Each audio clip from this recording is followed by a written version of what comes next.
இன்றைக்கி நம்ம வீடியோவில் ஹோட்டல் ஸ்டைலில் செய்யக்கூடிய வெண்பொங்கல், ஐயர் வீட்டில் செய்யக்கூடிய வெண்பொங்கல், அந்த டேஸ்ட் மாறாமல் அதே சுவையில் அருமையான வெண்பொங்கல் எப்படி செய்கிறதுன்னு இன்றைக்கி நம்ம வீடியோவில் பார்க்கலாங்க.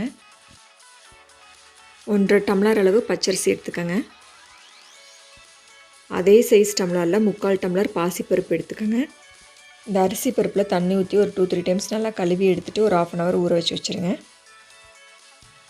1.5 கப் அரிசிக்கு 2.5 கப் தண்ணி ஆட் பண்ணிக்கோங்க. தேவையான அளவு உப்பு சேர்த்துக்கோங்க.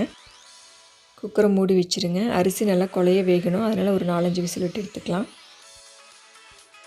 பாருங்கள், அரிசி நல்லா குழைய வெந்துருச்சு. இது இப்படி ஒரு கரண்டியை வச்சு நல்லா மசிச்சு விட்டுருங்க.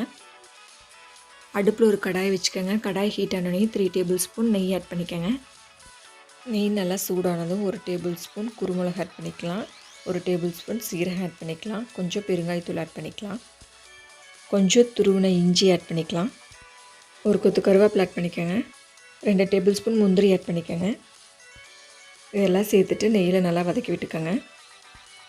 4 விசில் குழைய வேக விட்டு மசிச்சு வச்சுருக்கிற இந்த அரிசியும் பாசிப்பருப்பையும் இதில் சேர்த்துக்கலாம். இந்த அரிசியும் பருப்பு இதில் சேர்த்துட்டு இந்த நெய் கூட சேர்ந்து நல்லா கிளறி விடுங்க. நல்லா ஒன்று சேர்கிற மாதிரி நல்லா கிளறி விடுங்க. அவ்வளோதாங்க, அருமையான வெண்பொங்கல் சூப்பராக ரெடி ஆயிடுச்சு. இதை கடைசியாக 1 ஸ்பூன் நெய் சேர்த்துட்டு நல்லா கிளறி இறக்கிடலாம். நீங்கள் ஹோட்டலில் போய் வெண்பொங்கல் சாப்பிட்டிங்கன்னா என்ன டேஸ்ட் இருக்குமோ அதே மாதிரியான டேஸ்ட்டாக இருக்குங்க. ஐயர் வீடுகள் எல்லாம் பார்த்திங்கன்னா இந்த மாதிரி தான் வெண்பொங்கல் செய்வாங்க. அவங்க இன்னைக்கு கொஞ்சம் ஜாஸ்தியாக நெய் ஆட் பண்ணுவாங்க. இனி நம்ம எவ்வளோக்கு எவ்வளோ நெய் ஆட் பண்ணுறோமோ அவ்வளோக்கு எவ்வளோ வெண்பொங்கல் நல்லா டேஸ்ட்டாக இருக்குங்க. நல்லா சுட சுட கமக்கிற நெய் மணத்தோட அருமையான வெண்பொங்கல் சூப்பராக ரெடி ஆயிடுச்சுங்க. இந்த வெண்பொங்கலுக்கு தேங்காய் சட்னி, சுட சுட சாம்பார், உளுந்த வடை இதெல்லாம் இது கூட சேர்ந்து சாப்பிட்டிங்கன்னா செம்ம மேட்சிங்காக இருக்கும். நீங்களும் இந்த வெண்பொங்கலை வீட்டில் ட்ரை பண்ணி பாருங்கள், ரொம்ப நல்லாயிருக்கும். ட்ரை பண்ணி பார்த்துட்டு உங்களோட ஃபீட்பேக்ஸை என் கூட ஷேர் பண்ணிக்கோங்க. இந்த வீடியோ பிடிச்சிருந்தால் லைக் பண்ணுங்கள், உங்கள் ஃப்ரெண்ட்ஸுக்கு ஷேர் பண்ணுங்கள், மறக்காமல் சப்ஸ்கிரைப் பண்ணுங்கள்.